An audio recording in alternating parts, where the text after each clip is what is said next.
Hello అండి, అందరికీ నమస్కారం. నేను మీ doctor Prasad Shetty, orthopaedic surgeon.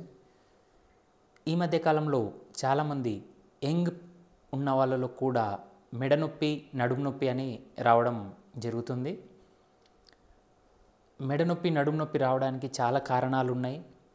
కానీ దాంట్లో ముఖ్యంగా ప్రతిరోజు మనం కూర్చునే విధానం నుండి కానీ, మనం చేసే పనుల వలన కానీ ఇది వచ్చే ఆస్కారం ఎక్కువ ఉంటుంది.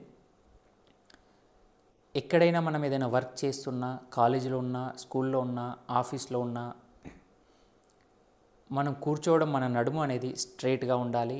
వెనకాల మెడ అనేది, దానికి సపోర్ట్ అనేది ఇలా ఉండాలి. ఇలా ఉండకుండా మనం ఎప్పుడైతే ఇట్లా వంగి పని చేస్తామో, మెడలు ఏదైతే ఇట్లా వంచుతామో, దాని నుంచి మన నడుములో, ఇది నడుము, ఎముకకి ఎముకకు మధ్యలో డిస్క్ అనేది ఉంటుంది. ఈ డిస్క్ అనేది జెల్ లాగా ఉంటుంది, చాలా సాఫ్ట్గా జెల్ లాగా ఉంటుంది.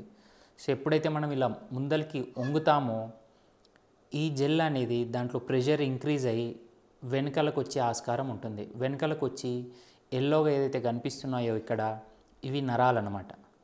ఈ నరాలని ప్రెస్ చేస్తాయి, ఒత్తుతాయి. ఇలా ఒత్తడం వలన, నరాలని డిస్క్ అనేది ఒత్తడం వలన మనకి నడుము నొప్పి కానీ, మెడ నొప్పి కానీ వస్తూ ఉంటాయి.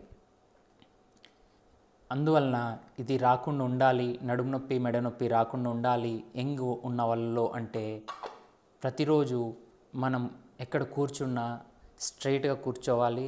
వెనకాల బ్యాక్ సపోర్ట్ ఉండాలి, మెడ సపోర్ట్ ఉంటే చాలా మంచిది. Okay, thank you.